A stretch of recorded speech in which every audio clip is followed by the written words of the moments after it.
Welcome to the 12-Minute Leadership Podcast, where in 12 minutes or less, I'll share small things that you can put into immediate practice that will make a big difference in your leadership effectiveness. I'm your host, Elise Morales, leadership professor, consultant, and coach. For the last 17 years, I have helped thousands of leaders level up their influence and achieve remarkable results. If you want to trade compliance for true commitment and create your dream team, you are in the right place. Get ready for a quick hit of practical wisdom to increase your team's engagement, inspire top performance, and retain your best talent. Ready to level up your influence and get better results? 12 minutes starts now. Hi everyone, Elise here. Welcome back to the podcast. Over the last 2 weeks, we've been talking about culture. It started with my conversation with Aaron Reynolds about why culture can become a competitive advantage. Last week, we unpacked the leadership philosophy underneath that culture, servant leadership. Today, I'd like to continue that conversation by talking about one of the biggest decisions every organization makes, whether intentionally or unintentionally. Where do we invest? Imagine someone handed your organization an extra $500,000. Where would you invest it? Maybe in technology, artificial intelligence, marketing, equipment, facilities, hiring, expanding into a new market. All of those would be worthwhile investments. But how many organizations would immediately say, let's invest in developing our leaders? Not many. And I think that's unfortunate. After nearly 2 decades of coaching leaders and consulting with organizations, I've become convinced that one of the greatest long-term investments an organization can make is in its people. So why do we often underinvest in leadership? Most organizations say that people are our greatest asset, but if you look at where many organizations actually spend their money, that statement isn't always reflected in their decisions.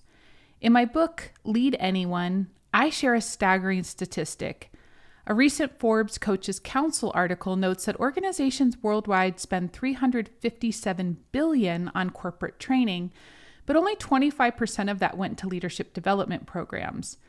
Leadership development is often one of the first things to cut when budgets become tight. It's treated as an expense, not an investment. Why?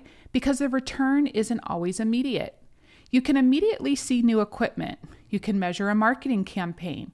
You can count software licenses. Leadership development is different. It's slower, it's relational, and it compounds over time. And because the return isn't always visible next quarter, many organizations underestimate it. One thing I've observed while working with technical organizations is that technical expertise gets you in the game. It's why clients hire you. It's why people trust your work. It's essential. But over time, technical expertise becomes expected. It's no longer what separates one organization from another. Your competitors hire talented engineers too. They have good architects. They use similar technology. Eventually, though, technical expertise becomes a commodity.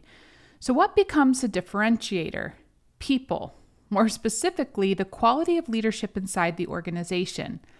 Leadership influences communication, decision-making, collaboration, innovation, employee engagement, client relationships, and culture.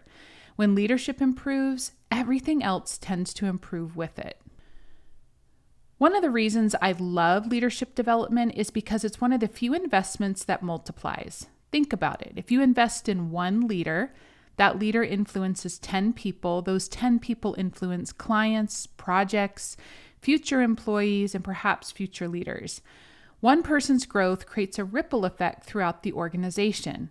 Compare that to buying a new piece of equipment. The equipment eventually becomes outdated or depreciates in value, but leadership multiplies.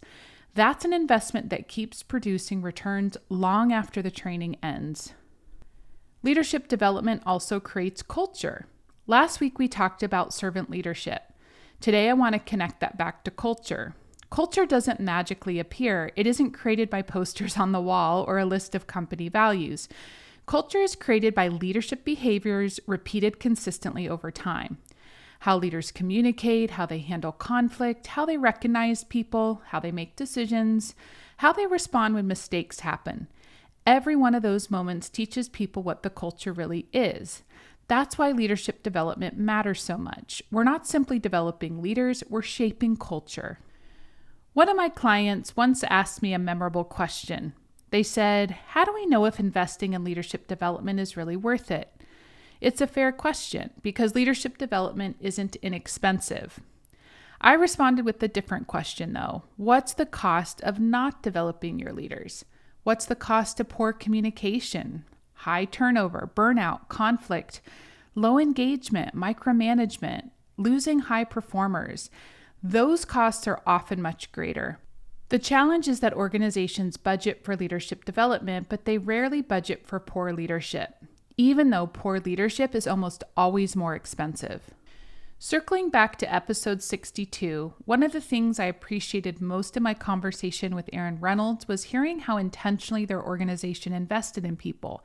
They didn't wait until someone became a leader to start developing them. They invested early. They hired a people operations leader. They intentionally created systems for leadership growth. That wasn't accidental, it was strategic. Because organizations that consistently invest in people create something competitors can't easily replicate, a healthy culture. Another important thing to remember is that leadership development is a long game. One of the biggest mistakes organizations make is expecting leadership development to produce immediate results. Leadership doesn't work that way. It's more like planting trees. You don't enjoy the shade the next day, but years later, entire generations benefit because someone was willing to invest early. That's what leadership development is. You're investing in people you'll be grateful you developed years from now. I remember working with a leadership team that initially questioned whether they should invest in leadership development. A year later, they weren't talking about the cost anymore. They were talking about better communication, stronger accountability, improved collaboration, and leaders who were finally having conversations they'd been avoiding for years. The investment didn't just change individual leaders, it changed how the organization worked together. So let me leave you with 3 reflective questions. Where is your organization investing today? Does that reflect what you truly value? If people really are your greatest asset, does your budget reflect that belief? And finally, what kind of organization could you become if you invested as intentionally in developing people as you do in developing products, services, or systems? So in closing, one of the things I hope this series has made clear is that culture doesn't happen by accident. Healthy cultures are built by leaders who choose servant leadership, leaders who intentionally develop people, leaders who understand that while technology changes, market shifts, and strategies evolve, people remain the greatest competitive advantage an organization has. At the end of the day, the organizations that thrive over the long term won't necessarily be the ones with the newest technology or the biggest budgets or even the smartest strategies. They'll be organizations that consistently build exceptional people. When you build better leaders, you build a better organization. So, I hope you enjoyed today's episode. Share it with another leader who needs it. I'll see you next time. Like what you heard on today's episode and want to go deeper? Subscribe to this podcast so you never miss an episode. You can also pick up my book, Lead Anyone, on Amazon. Then, go to my website to check out ways that we can support your leadership goals. From executive retreats to customized training and coaching, my team of experts will help you level up your leadership and accelerate your results. Go to www.eliseboggs.com for more info.